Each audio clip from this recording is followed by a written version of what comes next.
Hello students, आप सभी को आपके अपने YouTube channel Hrithik science classes में स्वागत है। एक बार फिर मैं राजा राम सर आप सभी के सामने एक नए वीडियो के साथ हाजिर हूँ। कल के वीडियो को आगे बढ़ाते हुए प्रतिलोम त्रिकोणमिति फलन से संबंधित ही आज भी कुछ प्रश्नों को हल किया जाएगा। आज हम 4 प्रश्न लेकर आए हैं, जिसमें से 2 प्रश्न हम हल करेंगे, बाकी उसी आधार पर 2 प्रश्न आप लोग हल करेंगे। चलिए देखते हैं आज का पहला सवाल क्या है। पहला सवाल है हमारा सेक इनवर्स -√2 का मुख्य मान निकालना है। दूसरा है टेन इनवर्स -1/√3। तीसरा है कास इनवर्स 1/√2 और चौथा है साइन इनवर्स -√3/2। इन चारों प्रश्नों का निम्न जो आप देख सकते हैं प्रश्न, निम्न का मुख्य मान ज्ञात कीजिए, यानी सभी का हमको मुख्य मान ज्ञात करना है। चलिए पहले प्रश्न की तरफ चलते हैं। पहला प्रश्न है हमारा सेक इनवर्स -√2। तो माना सेक इनवर्स -√2 = x, या हम लिखेंगे या सेक x = -√2, यानी हम सेक को x के पास ले जाएंगे तो हो जाएगा आपका -√2। देखिए यहाँ आगे क्या होगा, चूँकि सेक में √2 जो होता है आपका 45 अंश का मान होता है, लेकिन यहाँ माइनस चिन्ह है तो -45 अंश पहले चतुर्थांश में आता है। चूँकि माइनस होने के कारण सेक यहाँ पे पहले में नहीं होगा, बल्कि ये दूसरे या तीसरे में होगा। तो हम इसको आगे बढ़ाएंगे। यहाँ हम लिख सकते हैं सेक x = सेक, यहाँ पे हम लिखेंगे पाई माइनस जो √2 का मान 45 अंश होता है, तो 45 अंश को हम रेडियन में क्या लिख सकते हैं, π/4। तो इस तरह से हम इसको लिखेंगे सेक x = सेक 4 × 4, 4 में से 1 जाएगा 3π/4। यहाँ पे क्या होगा, सेक से सेक क्रॉस कर देंगे यानी कैंसिल हो जाएगा, तो आपका x का मान मिलेगा 3π/4।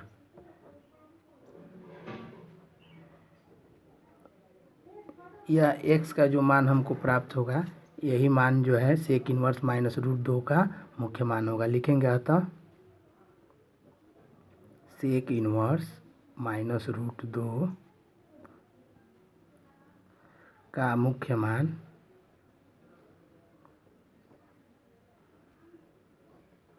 3π/4 होगा।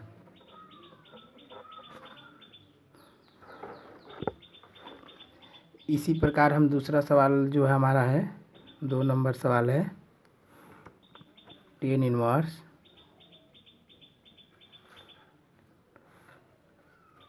-1/√3 का मान ज्ञात करना है। तो इसको हम आगे बढ़ाएंगे तो लिखेंगे हल में, माना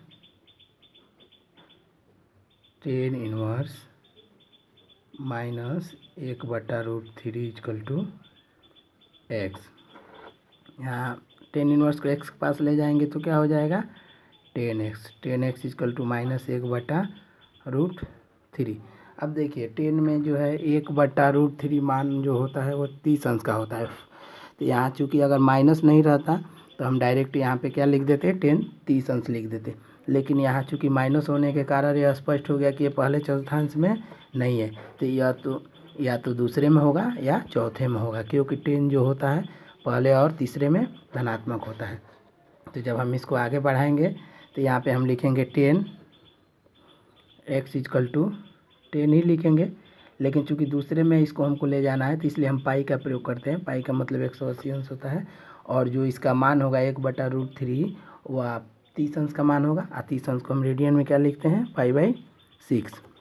तो इसको आगे बढ़ाएंगे तो हो जाएगा 10, 6 × 6, 6 में से 1 जाएगा 5 π/6। यहाँ आपका है 10x। यहाँ पे क्या हो जाएगा, 10 से 10 कैंसिल होगा, यानी x = क्या हो जाएगा, 5 π/6 लिखेंगे। अतः टेन इनवर्स -1/√3 का मुख्य मान 5π/6 होगा। दोनों सवाल आपको समझ में आ गया होगा।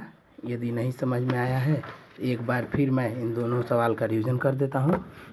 पहला सवाल था आपका सेक इन्वर्स -√2, इसी का मान निकालना था। तो इसको हम मान लिए हैं सेक इन्वर्स -√2 = x, या हम सेक इन्वर्स को x के पास ले जाएंगे तो ये हो जाएगा सेक x = -√2। अब देखिए क्या करना है, यही हमारा मेन पॉइंट है। अगर यह केवल सेक x = √2 होता तो यह हम डायरेक्ट लिख देते, क्योंकि सेक में √2 सेक आपका 45 अंश का मान होता है, तो डायरेक्ट हम यहाँ पे लिख देते सेक 45। लेकिन चूंकि माइनस है तो इसका मतलब है कि ये दूसरे में जाएगा, और दूसरे में हमको प्राप्त करने के लिए पाई, दूसरा जो चौथांश होता है वह 90 से 180 के बीच होता है। तो यहाँ पाई में से हम क्या कर देंगे, जो यहाँ मान हमको मिला है पहले चौथांश में 45 अंश, यानी 45 अंश को हम क्या लिखते हैं π/4। तो 45 अंश में से हम π/4 को क्या कर देंगे, घटा देंगे। तो इस तरह से हम जो मान प्राप्त होगा 135 होगा, क्योंकि 180 में से हम 45 घटाएंगे तो क्या होगा 135। तो इस तरह से हम इसको लिखेंगे पाई - π/4। यहाँ 4 एकम में 4 में से एक जाएगा 3π/4, सेक से क्या होगा कैंसिल, x = हो जाएगा 3π/4। तो हम लिख सकते हैं, अतः सेक इन्वर्स -√2 का मुख्य मान क्या होगा 3π/4। इसी प्रकार इस टेन इन्वर्स -1/√3 का मान हम निकाले हैं।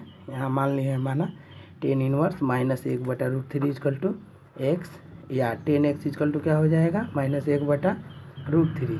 या देखिए 10 में 1/√3 जो होता है 10 30 अंश का मान होता है। क्योंकि यहाँ पे माइनस चिन्ह दिया गया है, माइनस चिन्ह होने के कारण हम क्या करेंगे 30 अंश का प्रयोग नहीं करेंगे, बल्कि हम यहाँ पे क्या करेंगे, इसको दूसरे चौथांश में ले जाएंगे, क्योंकि दूसरे में 10 क्या होता है ऋणात्मक होता है। तो वहाँ पे हम 180 में से क्या करेंगे 30 अंश को घटा देंगे, यानी 180 को हम पाई लिखेंगे और 30 अंश को π/6। 6 एकम में 6, 6 में से एक जाएगा 5π/6 हो जाएगा, 10 से 10 कैंसिल होगा, यानी x = हो जाएगा आपका 5π/6, जो अतः टेन इन्वर्स 1/√3 का मुख्य मान क्या होगा 5π/6 होगा। दो सवाल यदि आपको समझ में आ गया है तो बाकी सवाल को आसानी से आप लोग हल कर सकते हैं। तो इन दोनों सवालों को आप लोगों को हल करना है। यदि दोनों सवाल अच्छे से आप समझे हैं तो बाकी दोनों सवालों को आप स्वयं हल कर सकते हैं। यदि वीडियो पसंद आए तो कृपया इस वीडियो को लाइक कीजिए और अधिक से अधिक संख्या में अपने दोस्तों के साथ शेयर कीजिए। यदि अभी तक आप हमारे YouTube channel Hrithik science classes को सब्सक्राइब नहीं किए हैं तो कृपया इस चैनल को सब्सक्राइब कीजिए। धन्यवाद, नमस्कार।